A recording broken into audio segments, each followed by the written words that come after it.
श्रीमुक्पुरुंभीरं साद्वामुग्लांछनं जियात्रीणे किनातुस्स साशिनं जिनसाशिनं साशिनं जिनसाशिनं साशिनं जिनसाशिनं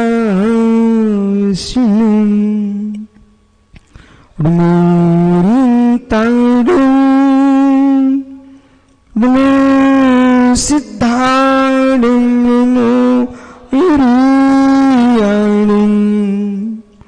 नमो छायाणं नमो लोयसुसाहुडं। अनंत अनंत परम सिद्ध भवानी की, एक जड़गान शांतिनाथ स्वामी की, एक जड़गान महावीर स्वामी की, परम पूज्य आचार्य भगवान कुंद कुंद स्वामी की, परम पूज्य आचार्य विराग सागर जी मुनि महाराज की, अहिंसामय विश्व धर्म की।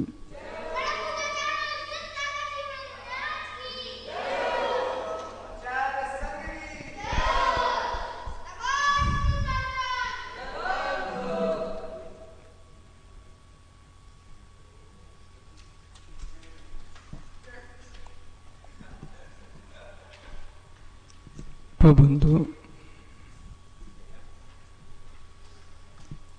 अंतिम तीर्थ उर्ध्वान स्वामी के शासन में हम सही विराजते हैं। तीर्थंकर जिनेन्द्र की पीयूष देशना जिनेन्द्र वाणी मनुष्यों जगत कल्याणी है।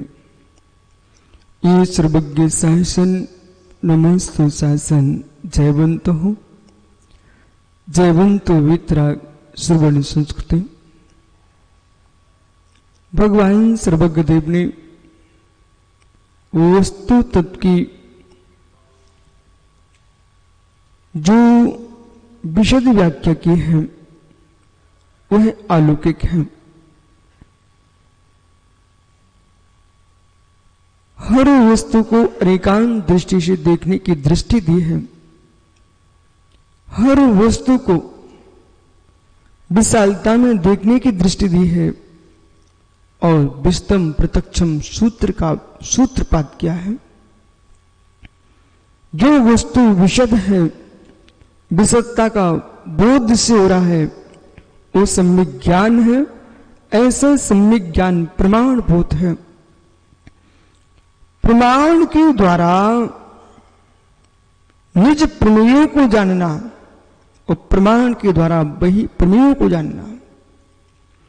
प्रमाण के द्वारा वही प्रमेयों को जानने की दृष्टि तो लोगों ने बहुत फेंकी, परंतु प्रमाण के द्वारा निज प्रमेय को निहारने की दृष्टि जिन शासन ने प्रदान की है, वो अब जैसे कि एक वृक्ष के अंदर जड़, शाखाएं, प्रशाखाएं, पत्र, पुष्प, फल आदि निहित हैं,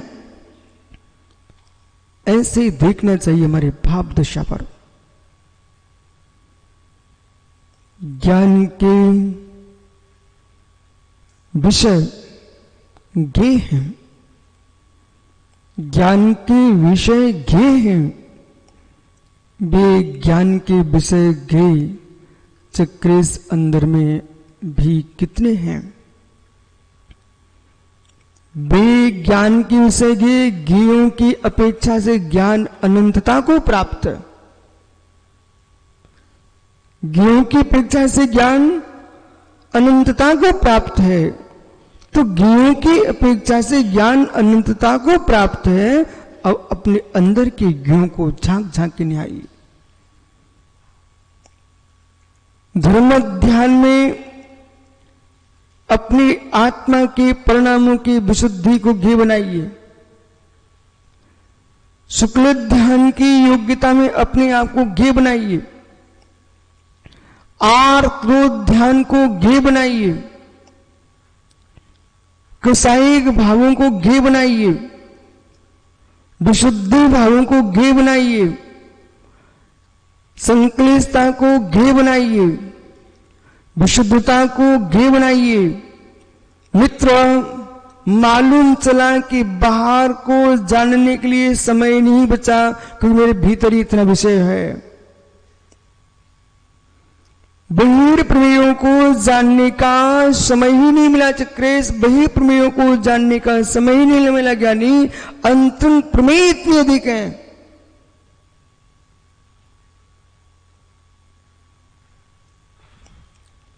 अद्वैत स्थान असंख्यात लोक प्रमाण है, असंख्यात लोक प्रमाण अद्वैत स्थानों में कुंद कुंद स्वामी समय साजी ग्रंथ में कह रहे हैं, जीव एक रूपता में देखता है वस्तु को, जबकि वस्तु अनेक रूपता से युक्त है।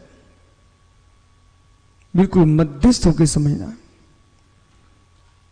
एक रूपता में देखता वस्तु को, जबकि वस्तु अनेक रूपता से युक्त है। एक धारा में वस्तु को देखोगे आप अज्ञानी बन के ही रहेंगे। वस्तु अनेक धाराओं से युक्त है।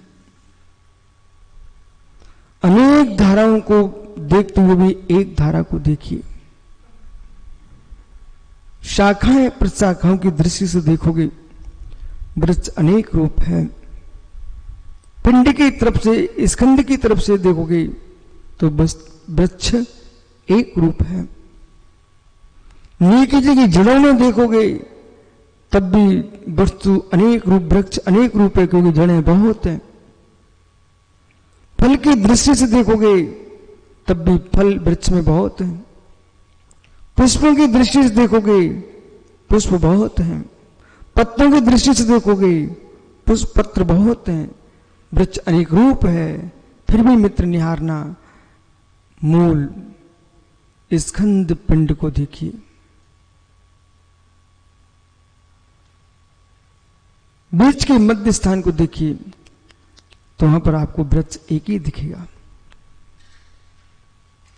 पुण्य नाम का कोई भिन्न आश्रम नहीं है, पाप नाम का कोई भिन्न आश्रम नहीं है। प्रवेश कर रहे आप, पीयूष समझिए मैं क्या बोल रहा हूं। बोला कि विषय पर ध्यान दो। पुण्य नाम का कोई भिन्न आश्रम नहीं है, पाप नाम कोई आश्रम नहीं है, आश्रम है। इस गहरे में जो जाएगा ना, उसी समय सार की झलक आएगी।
जबकि देखो दोनों मुख में ग्रास रख रहे, दोनों रोटी खा रहे, दोनों रोटी खा रहे हैं, लेकिन भेद किस बात का हो गया?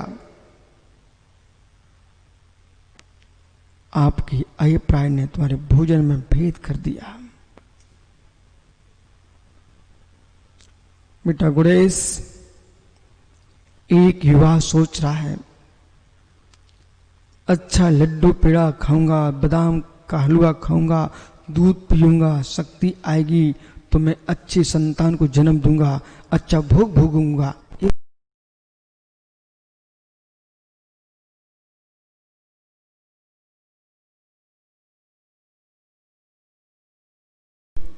तो मैं कारुषक मुद्रा में सामयिक करूंगा, ग्रंथों के सूत्रों का पाठ करूंगा,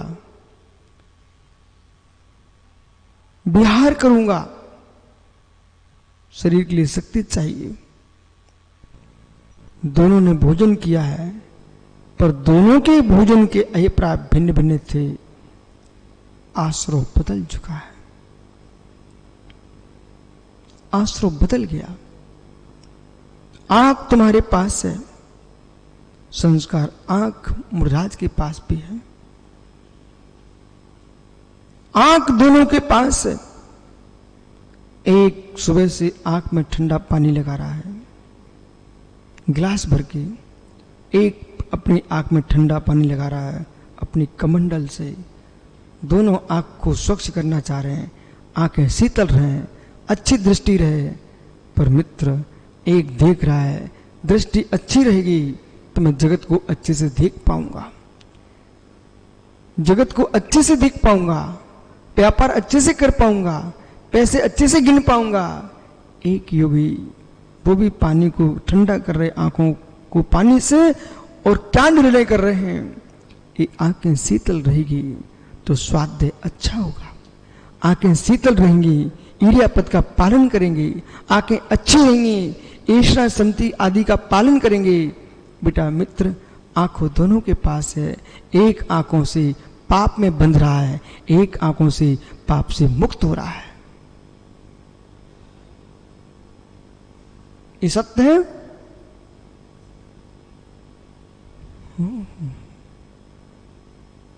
हाथ आपके पास है, हाथ साधु के पास है। दोनों का निर्णय चल रहा है। मेरे हाथों में कुछ नहीं होना चाहिए है, यदि हाथ ही मेरे निकल गए, अंगुली में कुछ हो गया, भुजाओं में कुछ हो गया, व्यापार कैसे करेंगे, संसार सुख कैसे भोगेंगे, सामग्री कैसे उठा के लाएंगे, यही निर्णय चल रहा है। एक योगी भी कह रहे हैं हाथों का कुछ नहीं बिगड़ना चाहिए, यदि हाथ कुछ हो गया तो मैं ईश्वर संति का पालन कैसे करूंगा, आहारचर्या कैसे होगी, मित्र पिच्छी कैसे लेके चलूंगा, कमंडल कैसे लेके चलेंगे, जिनवाणी कैसे थामेंगे। मित्र एक व्यक्ति हाथों में भोग सामग्री देख रहा है, एक योगी इन हाथों में भी योग साधना देख रहा है।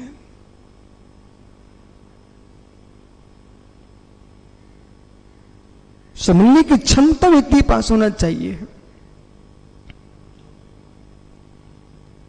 पैरों के पास पहुंचिए, फिर तुम्हारे पास भी पैर है बेटा, मुनिराज के पास भी चरण है, इन दोनों का चरण काम कर रहे हैं।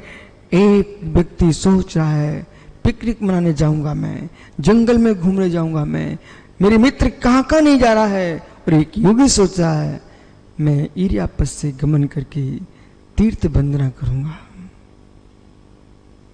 वो जंगल भी गया, वहां बैठ करके आत्म साधना करूंगा।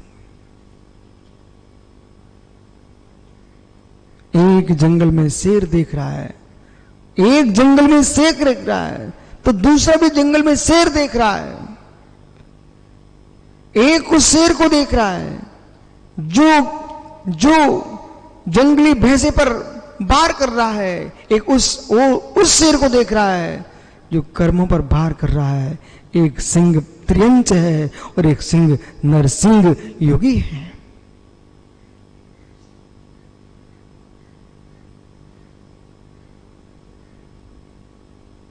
भैंसे पे वार करके दूसरे का खून निकाल दिया। तुमने कौन सी वीरता का काम किया है शेर? जिसने अपनी स्वानुभूति को प्रकट कर लिया है वही नरसिंह है।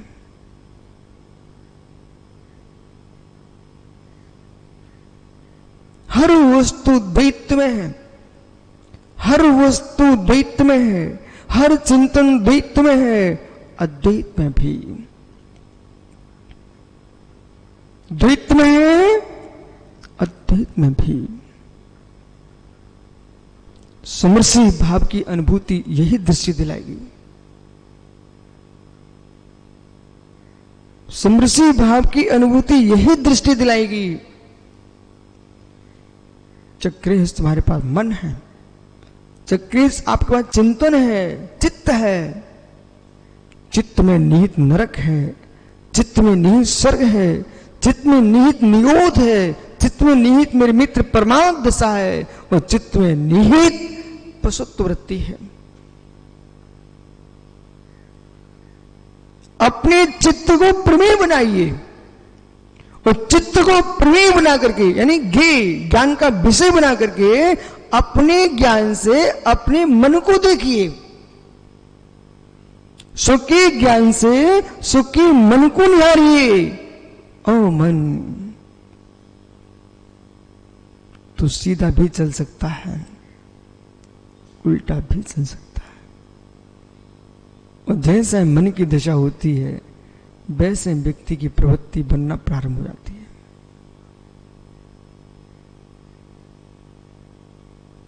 बाकी जगत में कुछ नहीं है। जैसे चित्त की दशा बनती है वैसे व्यक्ति चारित्र को ढालना प्रारंभ कर देता है।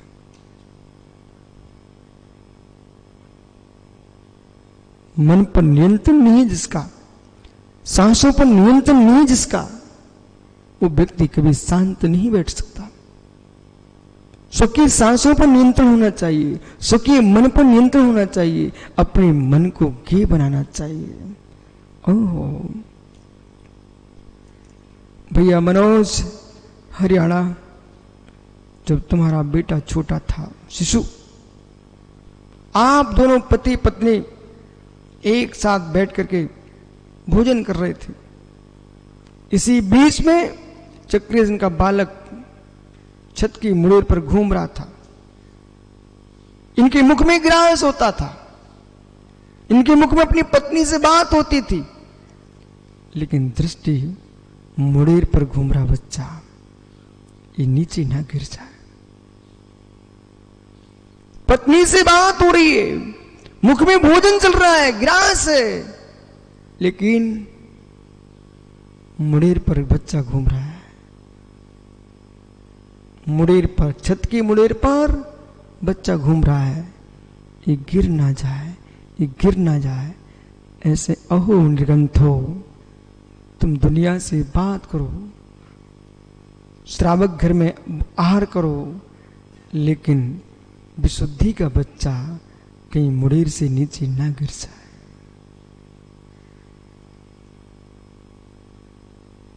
विशुद्धि का बालक मुड़ेर से नीचे ना गिर जाए। कितना ध्यान है, यानी हरियाणा मनोज को मेरा बालक नीचे ना गिर जाए। उनको दिख रहा है यही मेरे कुल का दीप है, मेरा पुत्र ही मेरे कुल का दीप है, ऐसा पिता सोचता है। और भोजन करते हुए मुड़ेर पर दृष्टि रखे कि बालक नीचे न गिर जाए। ऐसे ही इतना की निर्गुण श्रवण हर जगह की परिस्थिति में निहारता है, मेरे भावों की विशुद्धि का लाल नीचे न गिर जाए, क्योंकि मेरे ही केवल ज्योति का यही मेरे मित्र कुलदीप है।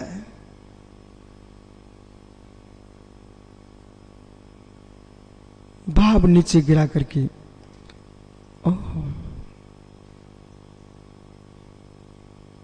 50-60 वर्ष का सम्राट चक्रेश, 50-60 वर्ष की उम्र का सम्राट, और जिसके पास 21 वर्ष का युवा राजकुमार है, मात इकलौता। राजकुमार का विघात हो जाए, तुम युद्ध जीत के भी आओगे तो राज्य किसके लिए?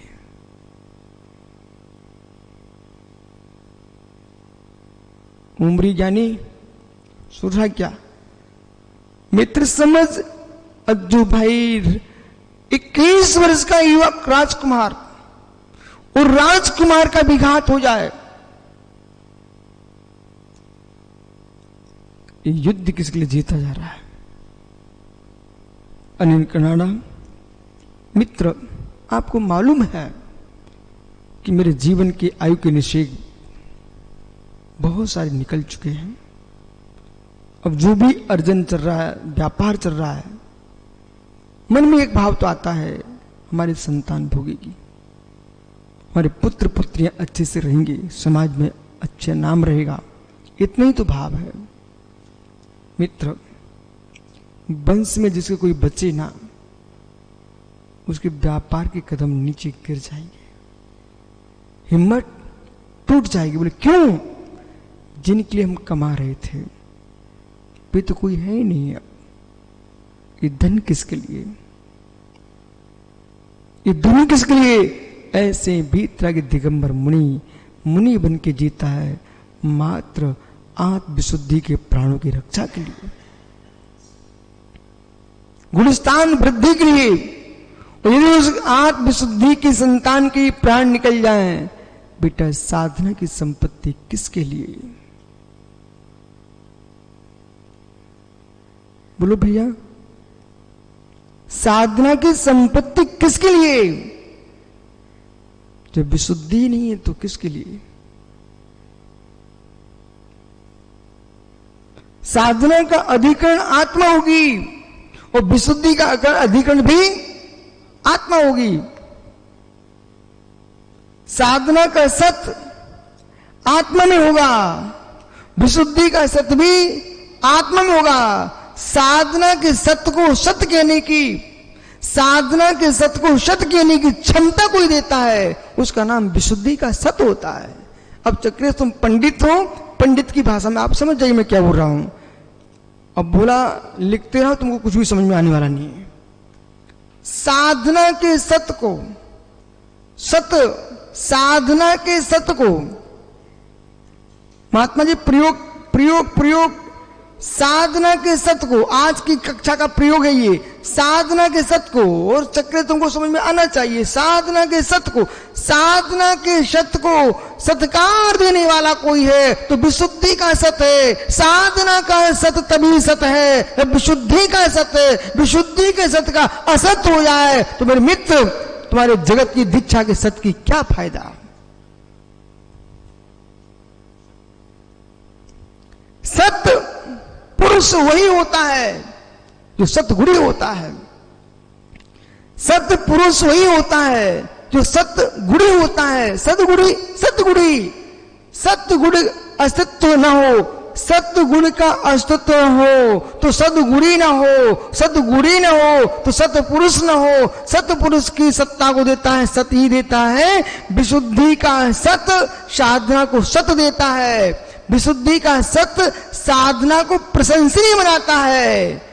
यदि साधना का सत्य साधक के अंदर नहीं है, साधना का सत्य साधक के अंदर नहीं है तो विशुद्धि का उत्पत्ति स्थान कौन होगा? और विशुद्धि का सत्य नहीं है तो साधना को प्रशंसनीय कौन बनाएगा?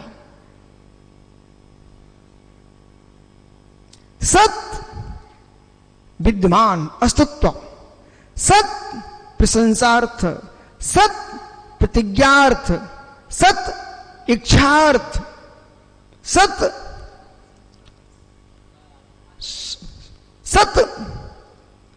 सम्मान के अर्थ में, सत्कार के अर्थ में, सत्य अनेक अर्थ में है।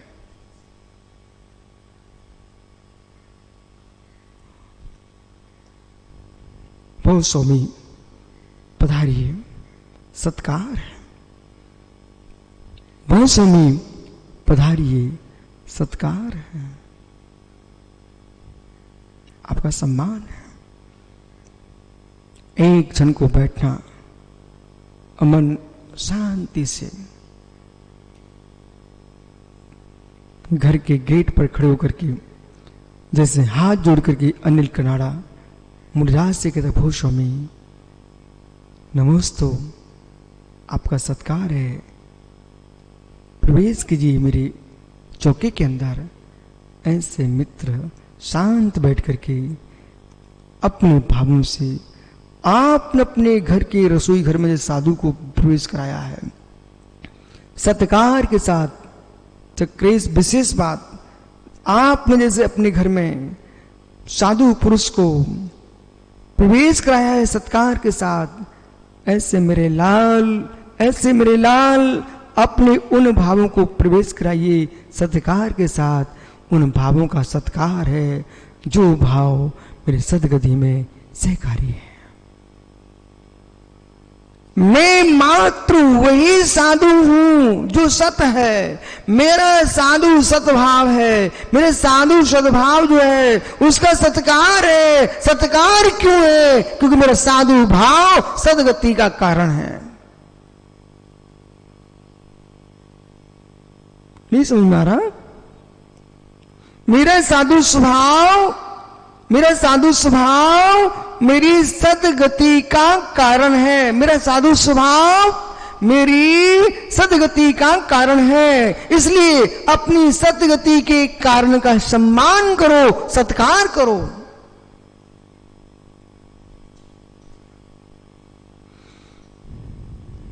यदि घर में कोई मेहमान आ गया, उसका दुपेश आपने सम्मान किया, वो सम्मान किया, ठीक है, वो सोच लेगा जब ये मेरे घर आएंगे मैं इनका सत्कार करूंगा। ये विषय यही समाप्त हो गया। लेकिन बेटा, जब तुमने किया उपवास चतुर्दशी का, उसमें घर में सब भोजन पकवान भरे हुए रखे थे, फिर भी भाव कह रहा था, नहीं मां, आज मैं अनशन तप के सत का आनंद लेने वाला हूं। अनशन सत के सत का आनंद लेने वाला हूं। ऐसा निर्णय जब किया जीव ने कि मैं उपवास का आनंद लूंगा, वो उपवास का आनंद लूंगा, निर्णय जब हुआ जीव के मस्तिष्क में, उसी समय तुरंत सत्कार खड़ा करना चाहिए। गोमटेश बाहुबली स्वामी के अभिषेक किस्म जितने देश के बड़े बड़े मेहमान आते थे, भट्टारक चारु कीर्ति जी तुरंत ही सुब्रत सागरी सत्कार का थाल बुलाते थे। देखा बोला? और किसी देश के संस्था के मुखियों को सत्कार करने की शैली सीखना हो तो चारु कीर्ति भट्टारक जी के पास सीख के आओ। एक स्थान पर बैठकर पूरे देश के समाज पर कैसे अधिकार जमाए हैं, इस सत्कार का फल है। सत्कार का फल पुरस्कार होता है। लोग समझते नहीं भैया, अज्ञानी लोग धुतकारना जानते हैं। तुम सत्कार करना सीखो, तुमको पुरस्कार मिलेगा। बेटा सत्कार करना सीखो, मत किसी को मुगरियों से पीटो, मत किसी को मुगरियों से पीटो। मेरे मित्र, पीटने की इच्छा है, दबाने की इच्छा है, तुम सत्कार करो, तुमको पुरस्कार मिलेगा। क्या कर सकते हैं? पुण्य के दरिद्री और सुवाक्यों के दरिद्री, उनके पास ऐसे वचन आ ही नहीं सकते हैं कि आइए पधारिए, तुम्हारा सत्कार। ये बहुत बड़ी दरिद्रता बोला, बहुत बड़ी दरिद्रता जीव के मस्तिष्क में। वहां निर्णय लेना, ये मेरे मस्तिष्क में ऐसे शब्द उपजते क्यों हैं?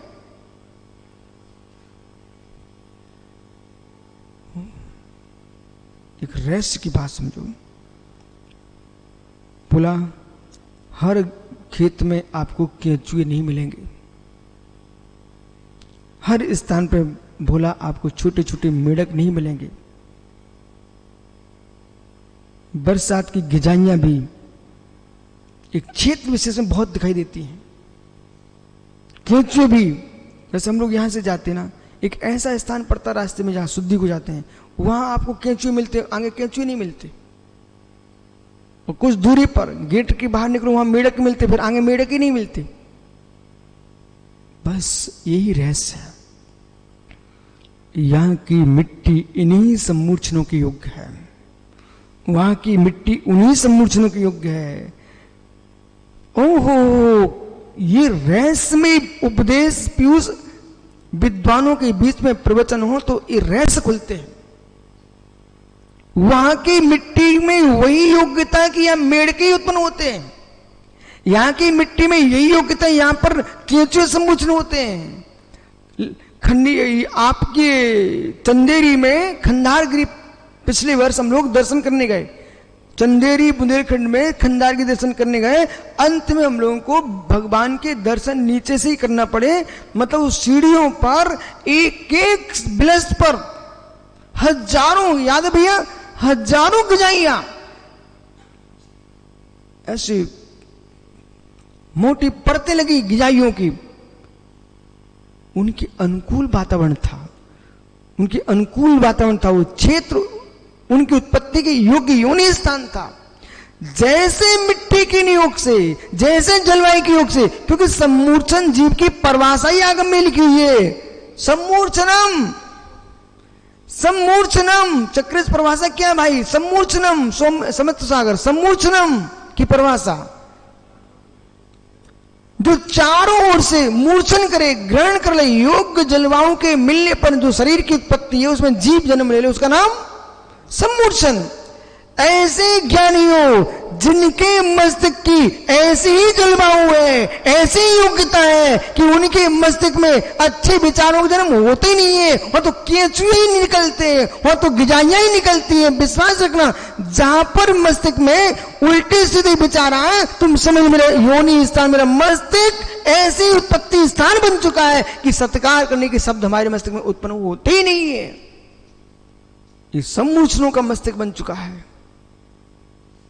ओह, ऐसे भी स्थान है जहां की मिट्टी में नारियल के वृक्ष उगते हैं, ऐसे भी स्थान है जहां की मिट्टी में मूंगफली होती है, ऐसे भी स्थान है जहां की मिट्टी में सरसों होती है, ऐसे भी स्थान है।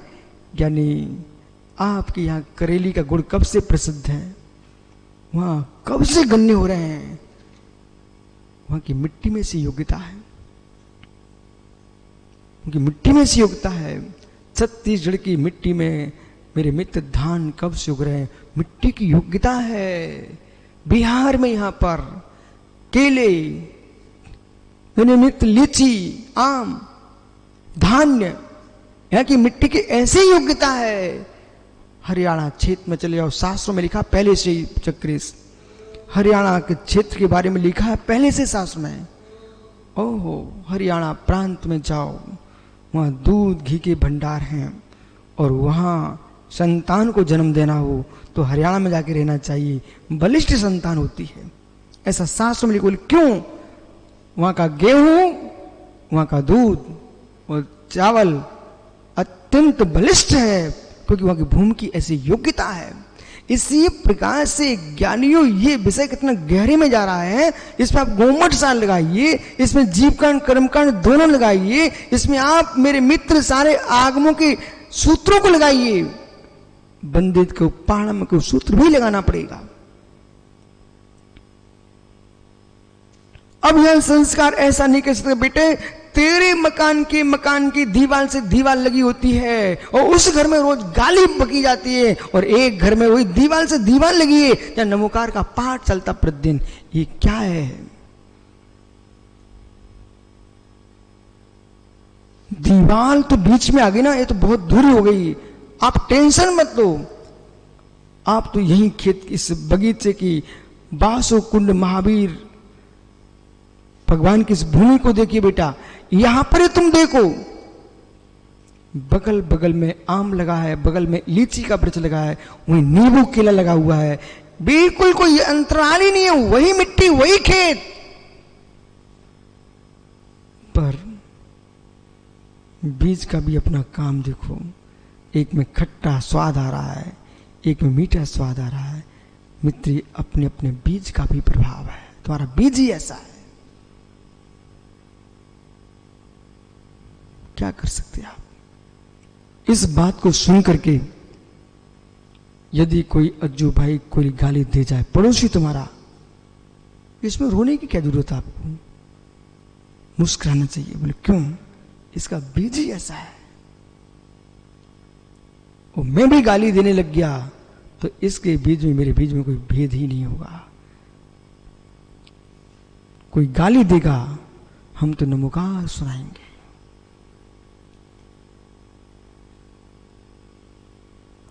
आज इतने गंभीर क्यों आप लोग?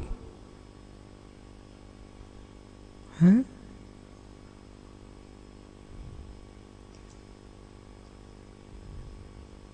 बेटा अनुभव करना,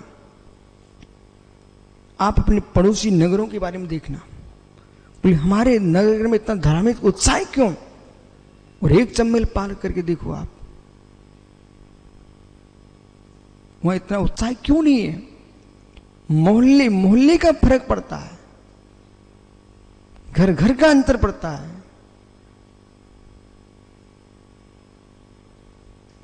इसलिए समय सा जैसे ग्रंथ के गुण विद्याओं को गांधी समझना चाहिए।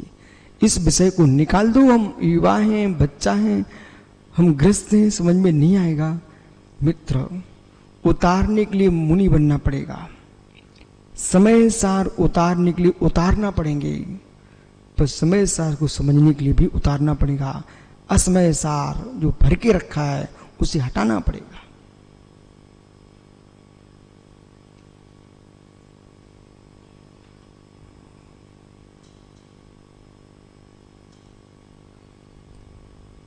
क्या हुआ?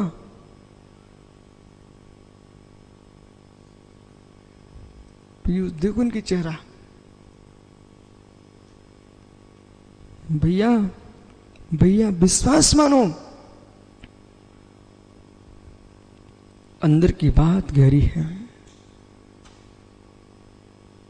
जिसकी मिट्टी की जैसी शक्ति उर्वरा होगी, आपको विश्वास ना तो स्वयं घूम के आइए। आप एक बेल्ट विशेष पर, क्षेत्र विशेष पर, मैं तो यहां से जंगल तक जाता हूं, वहां पर भूमि का ज्ञान हो जाता है।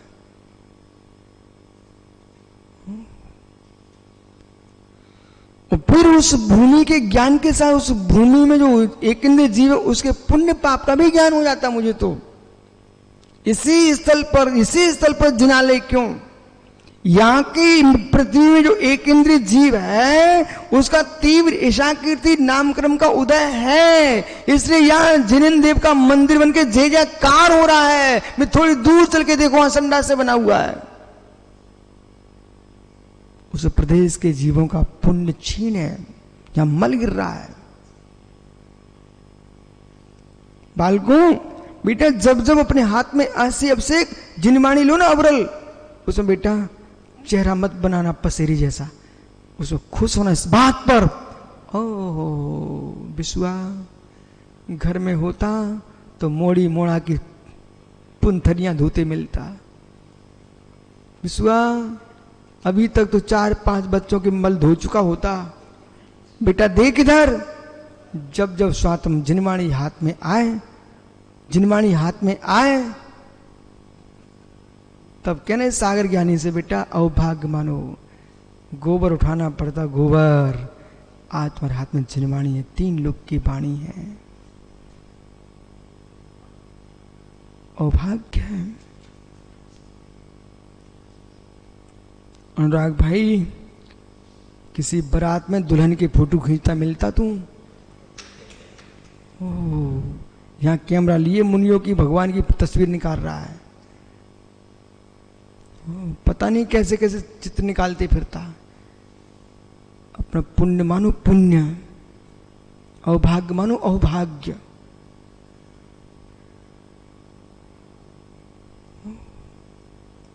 जिनको वस्तु प्राप्त हो जाती ना वे पुरुषत हो गए, जिनको नहीं मिलती ना वे भावना बात करे आनंद लूटते हैं। समझ तो अनुराग मैं क्या कह रहा हूं?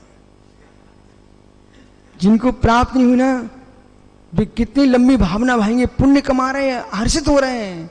बोले से पूछो, मिल गया सब शांत हो गए। ये आनंद के अंदर की बातें समझा करो आप।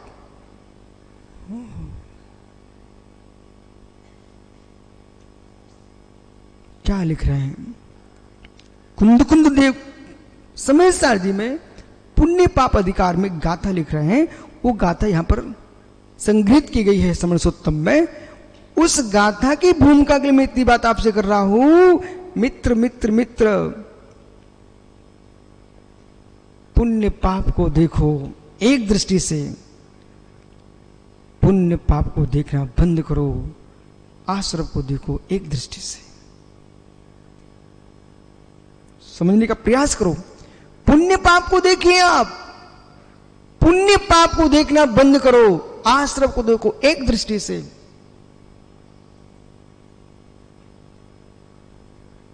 एक ब्राह्मणी ने 2 पुत्रों को जन्म दिया। चक्रेश, एक ब्राह्मणी ने 2 पुत्रों को जन्म दिया और दोनों बेटे मित्र अपने अपने जीवन के अनुसार जीना प्रारंभ करते हैं। एक बेटा मां के पास ही रहा और दूसरे बेटे को कोई गोद ले गया, पर जो गोद लेके गया था वो ब्राह्मण नहीं था। वो ब्राह्मण नहीं था। जो मां के पास पला वो ब्राह्मणी पुत्र मदरा को छूने में पाप मानता था। जो ब्राह्मणी के साथ पला, अपनी मां के साथ रहा, उस श्राप के छूने को पाप मानता था, छूता ही नहीं था। पर जो गोद लेके चला गया, उस वंश में रोज शराब पी जाती थी। उस शराब ही नहीं, विष्णु सागर जी मित्र, तुम सोचते रह जाओगे। ऐसे ऐसे अज्ञान में दर्शन है इस विश्व में। एक तो शराब छीने को पाप कहता है, और एक व्यक्ति से पाप हो जाए तो शराब की होदी में डुबकी मार लो तो उनके पाप कट जाते हैं। ऐसे पापी लोग भी हैं।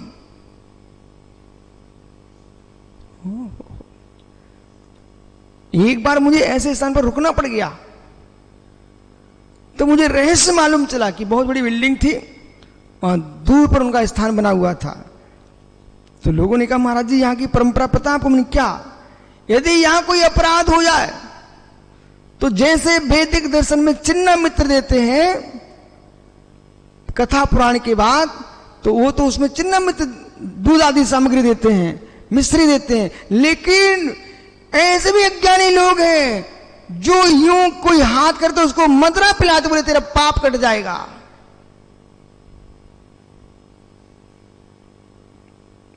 इससे लोग की परंपराओं में धर्म मत खोजो। लोग तो अज्ञान में परंपराओं में जी रहे हैं। वो मदरा की होदी में डुबकी मार करके पीयूष शुद्ध होते हैं। आपके गुरु प्रायश्चित देंगे तो कहेंगे बेटा तुम का अनुसर करो, तपस्या करो, उपवास करो। उनके गुरु प्रायश्चित दे रहे हैं, मदरालय की होदी में डुबकी मार लो पाप कट जाएंगे। तो कोई पानी में डुबकी मार कर पाप काटना चाहता है, तो कोई शराब की होदी में पाप काटना चाहता है। दोनों समझ ही नहीं पाए। विषय दूसरा था। पानी में डुबकी से पाप नहीं कटेंगे, न मदरा की डुबकी से पाप कटेंगे।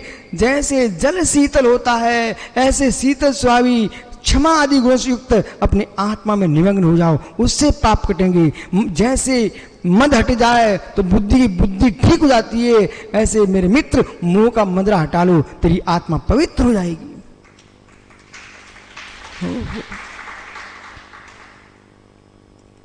अब पकड़िए विषय को। इसे छोटा विषय मत समझना, ये समय सार चल रहा है ज्ञानी।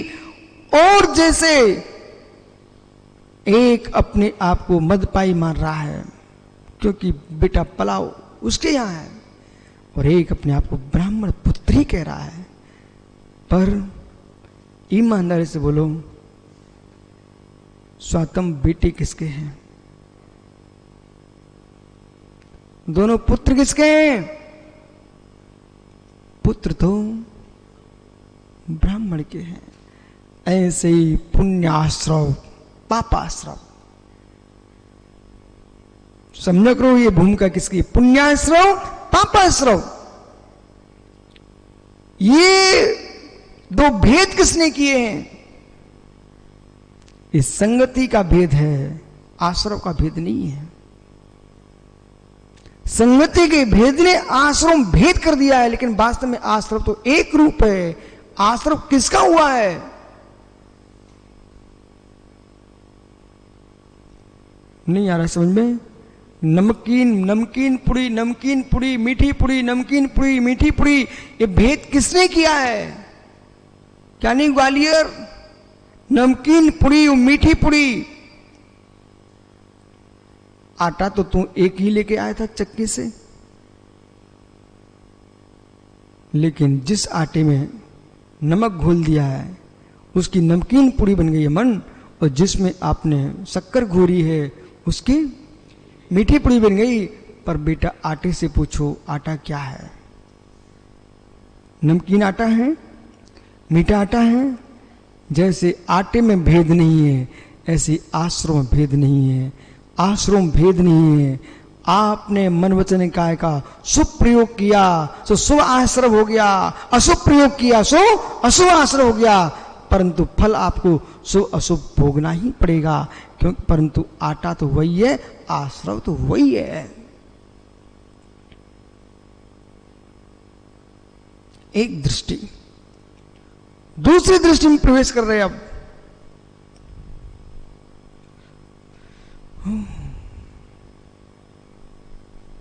खटाई खाने से आंखें दर्द करती हैं।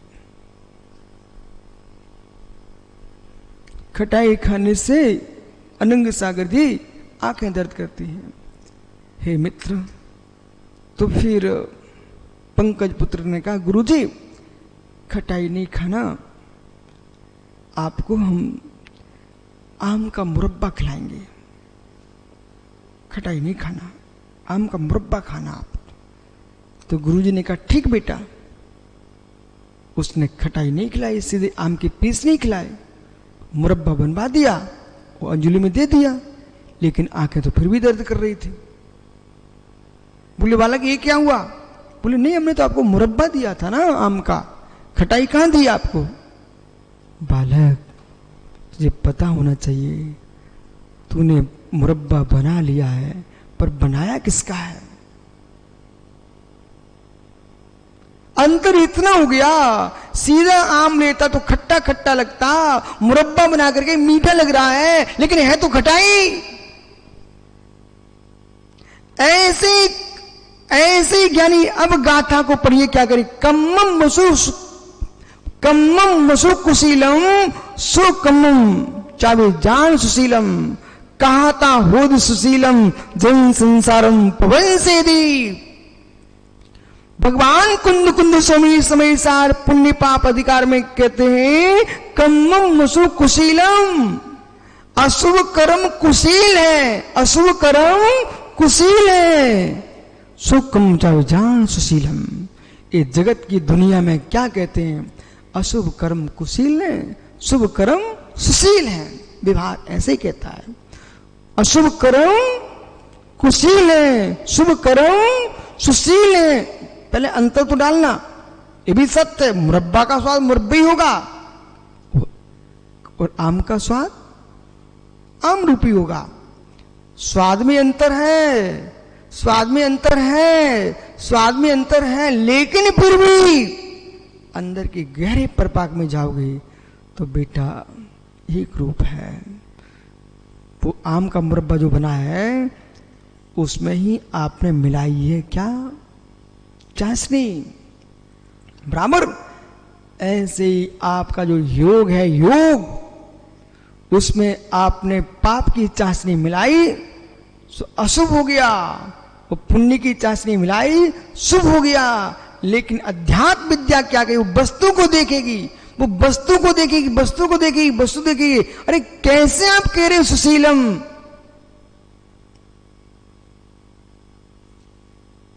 जैसे आंख दर्द की सीधे आम खाने से, आंखों का दर्द तो मुरब्बा, आम के मुरब्बा से भी हुआ है।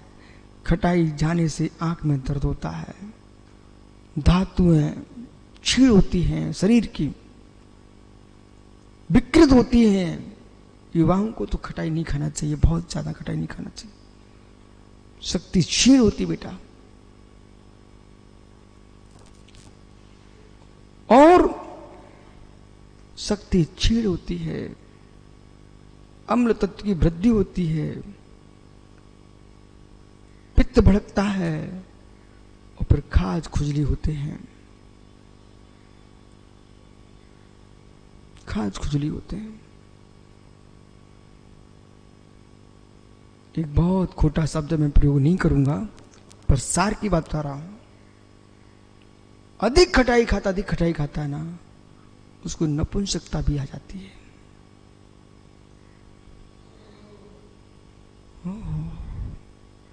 बाकी के क्या शब्द हैं वो आप अकेले में सुब्रत शाह से पूछना, वो बता देंगे, और मैं समझा देता हूं उनको, भी बता देंगे आपको। वो रायपुर का एक वैद्य था, रायपुर छत्तीसगढ़ का, वो बताता था। अब वो शब्द उनसे सुन लेना आप, ठीक है।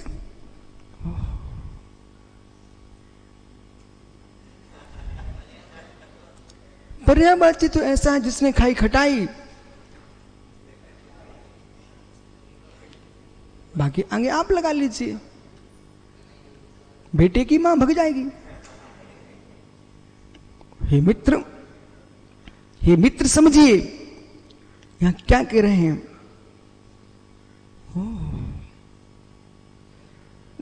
कम्मम मुसु कुशीलम, अशुभ कर्म को कुशील कहने वाले लोग पंडित बहुत हैं।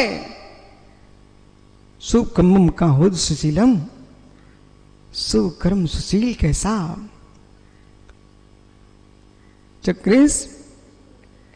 चक्रेश एक मुनिराज को जुकाम हो गया बेटा, तो सुरेंद्र पठार टीकमगढ़ ने कहा आहारचर्या कराने वालों से महाराज जी को कोई खटाई मत देना। उनने सब में मुस्कुरा के हाँ कोई खटाई नहीं दूंगा डॉक्टर साहब, और उन्होंने बढ़िया छेना के रसगुल्ले बना के खिलाना शुरू कर दिया।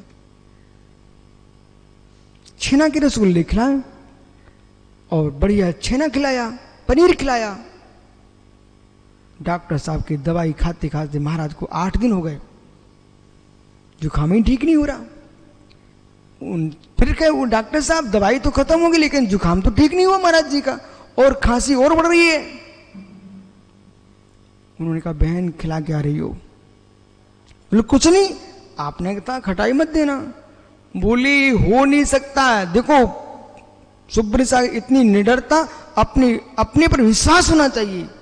डॉक्टर सुन टीकमगढ़ कहते हो नहीं सकता है, मेरी दवाई ने 8 दिन तक तुमको ठीक नहीं करवा पाए महाराज को, ये हो नहीं सकता, आप जरूर कोई ना कोई गड़बड़ी है, मुझे आपकी पूरी आहार की लिस्ट चाहिए।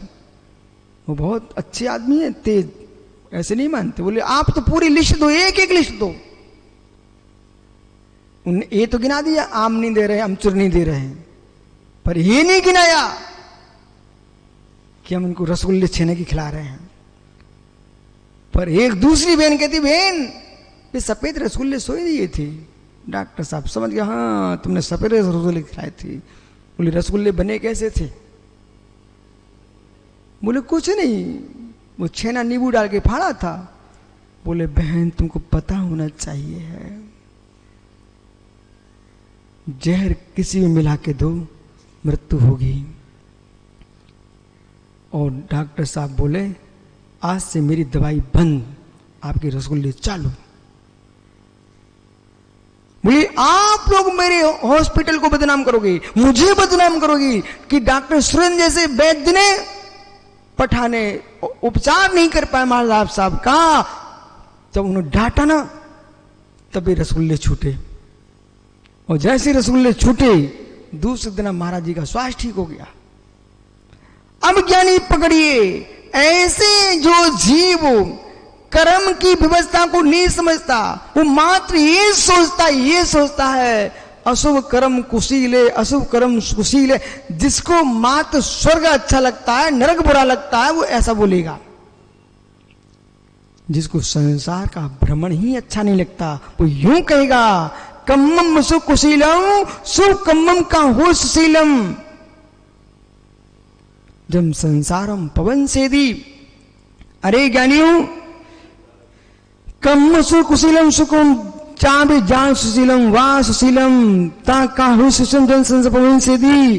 चाहे मित्र नींबू की खटाई, अमचूर की खटाई सीधी सीधी खाओ, चाहे रसगुल्ले छेने के बना के खाओ, वो तो जुकाम करेगी करेगी, मेरे मित्र पित्त भड़काएगी भड़काएगी। ऐसे ही चाहे तुम शुभ कर्म करो चाहे अशुभ कर्म करो, शुभ कर्म करोगे तो स्वर्ग चले जाओगे, अशुभ कर्म करोगे तो नरक चले जाओगे, लेकिन संसार से नहीं छूट पाओगे। संसार से छूटना चाहते हो तो शुभ अशुभ कर्म से शून्य होकर के, निर्गंत योगी बन करके, शुद्ध प्रयोग में लीन होकर के मेरे मित्र निर्वाण को प्राप्त करोगे।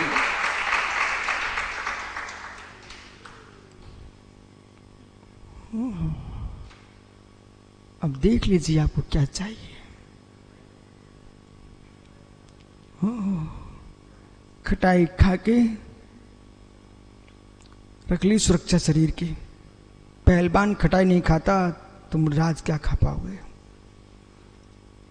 यदि पहलवानी करना तो खटाई नहीं खाना चाहिए, और मुनि बन के जीना चाहे तो खटाई नहीं खाना चाहिए। पहलवान पुरुषार खटाई नहीं खाता, क्योंकि खटाई शक्ति को छीन कर देती है। ऐसे ज्ञानियों आसे भाई 50 नींबू पीने का, फिर सारे गामा पादानी सा संगीत करने का, गला ही नहीं बचेगा, गाओगे कहां से। पर बेटे चाहे रसना और कंठ का स्वाद चख लो, चाहे कंठ से कर्ण का स्वाद चख लो। नहीं पकड़े। बोला क्या बोला मैंने? ज्ञानी चाहे आप रसना के माध्यम से कंठ का स्वाद चख लो, खट्टा बहुत अच्छा लगता है, और चाहे मित्र कंठ का स्वर का स्वाद कानों से चख लो तो खटाई छोड़ना पड़ेगी। कंठ सुरक्षित रखना चाहते हो, कान को सुखमयी बनाना चाहते हो, अब से तो कंठ के राग, खाने का राग छोड़ना पड़ेगा। कंठ के गाने का राग है तो कंठ के खाने का राग छोड़ना पड़ेगा। और जो कंठ के खाने के राग से बेचारे नहीं अपने आप को संभाल पाते हैं, बिल्कुल 3 काल में गले ठीक नहीं हो पाए, वे खकारते ही रहेंगे जीवन भर। ये कोई मेरा श्राप नहीं है न वरदान है, ऐसी वस्तु व्यवस्था आयुर्वेद का सूत्र है। नहीं तो ये तुम्हारे पिंडे कहें कि मैं श्राप दे रहे हैं, मैं श्राप भरा नहीं देता, वरदान भी नहीं देता। मैं तो वस्तु स्वयं बोल रहा हूं कि नारियल का पानी पिएंगे तो ऊपर जान जाएगी, वो तो बच गए। नारियल का पानी पीने के लिए शक्ति चाहिए, गैस बनाता नंबर 1 वाली। मित्र हर वस्तु का प्रयोग करो। आप इस बात का ध्यान कर रखिए तुम किस कुल में जन्मे हो और किस क्षेत्र के जन्मे हो। एक महाराज को पीयूष श्वास खराब हो गया हमारे यहाँ, तो कामटी महाराष्ट्र के वैद्य जी हैं, उन्हें अनुपम सार का उपचार करके बचा लिया उनको। तो विमुख सार का श्वास खराब हुआ। जब श्वास खराब हुआ, रायपुर में वैद्य जी आए, लोगों ने कहा बोले वैद्य जी इनका श्वास खराब है। वो डायरेक्ट क्या बोलते हैं, वैद्य जी बहुत समझदार थे, बोले महाराज जी, हमसे बोले महाराज जी ये कहाँ जन्मे हैं? हमने कि बुंदेलखंड में जन्मे हैं। बोले बुंदेलखंड में जन्मे हैं, इन्हें बुंदेलखंड ले जाओ। लेकिन क्यों? बोले महाराज जी ये छत्तीसगढ़ में ठीक नहीं हो पाएंगे, जल्दी से जल्दी बुंदेलखंड ले जाओ। क्यों? बोले बात ऐसी है, बुंदेलखंडी लपटा कड़ी खाने वाले ये मारवाड़ियों के चूरमा बाटी खा रहे हैं, कहां से ठीक होंगे? तुरंत में राजिम ले गया उनको। राजिम में बहुत बुंदेलखंड के श्रावक रहते हैं, और जैसे ही राजिम गए और यथार्थ में ये लग जी चुल्लक जी ठीक हो गए हमारे। बोले किस बात पर? क्योंकि वहां बुंदेलखंडी भोजन मिला। तो ये क्षेत्र में जन्मे का प्रभावी पड़ता है। इसलिए ज्ञानियों देखो बेटा, बुद्धि को स्वच्छ चाहते हो तो जो मैं कह रहा हूं उसे स्वीकार कर लो। वो बुद्धि और शरीर दोनों ही स्वच्छ नहीं चाहते हो तो चटपटे खाने वाले की उम्र बहुत छोटी है, बहुत छोटी उम्र है। और यदि आपको विश्वास ना हो तो इतने मुराद बैठे इनसे पूछ लो, बड़े बड़े लोगों से। वो कौन सी एक बाटल आती पेय की ठंडी पे, कोकोला, कोकोला, ओहो सुनो, वो कोकोला पेप्सी पता बेटा तुमको, मालूम है आपको? एक व्यक्ति ने उसकी शीशी में अपने एक दांत टूट गया तो डाल दिया, दूसरे दिन उसको दांत नहीं मिला। और मालूम जिसे तुम पीते हो, आप लोग तो ये भारत की वस्तु है क्या? ओहो, तुम लोग समझते नहीं हो। बोले भारतीयों का स्वास्थ्य खराब करो, अपने आप कमजोर पड़ जाएंगे, सेना में तुम क्या कुछ नहीं कर पाओगे। बोले दवाई हमारी खाओगे, तुम्हारी आंतें हम सड़ा देंगे। मतलब तुमको पता होना चाहिए। एक व्यक्ति ने मेरे से आगे कहा, सुब्रत सागर जी, बोले महाराज जी हम अपने संडासे की सीटों को पेप्सी कोकोला से धोते हैं, एकदम स्वच्छ हो जाती है। ऐसा बोल रहा था भाई। और कल्पना करो उसके अंदर दांत गिरा, दांत नहीं मिला, अब तुम्हारे अंदर आंतों में जाएगा तो आंतों के साथ क्या होगा? और तो और क्या, ये गुटखा खा रहे हैं ना बच्चे, गुटके, बेटा गुटके के अंदर कांच को पीस पीस करके उसमें मिला करके दे रहे हैं, आंतें नहीं कटेंगी तो क्या होगा? अब मुख क्यों नहीं खुल रहा है? ओहो, मिलावट का जीवन खाओगे, मिलावट का जीवन जियोगे तो मेरे मित्र जल्दी ही मिटोगे। कम मुस्कुसिलम, ओहो, संसार पुंसदी, चाहे पुण्य हो चाहे पाप हो, अबरल दूसरे को ही देखते रहना है ना मित्रों।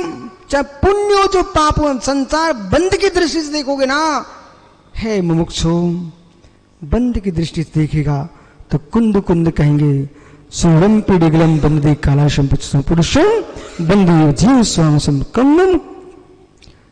ये भी समय सार की गाता है। स्वर्ण की बेड़िया और लोहे की बेड़िया, इस गाथा को सुब्रत सागर छोटे में लोग बोलते थे ना तो लोग लड़ने खड़े हो जाते थे। वो आओ जगते गुरुदेव, ओहो, इस स्थिति में ओहो, पुण्य पाप मिले दो, पाए ने बेड़ी डाली, पुण्य पाप दो मिले, पाए ने बेड़ी डाली, पुण्य ने पुण्य की बेड़ी डाली, पाप ने पाप की बेड़ी डाली, पर निकलने दोनों ने नहीं दिया।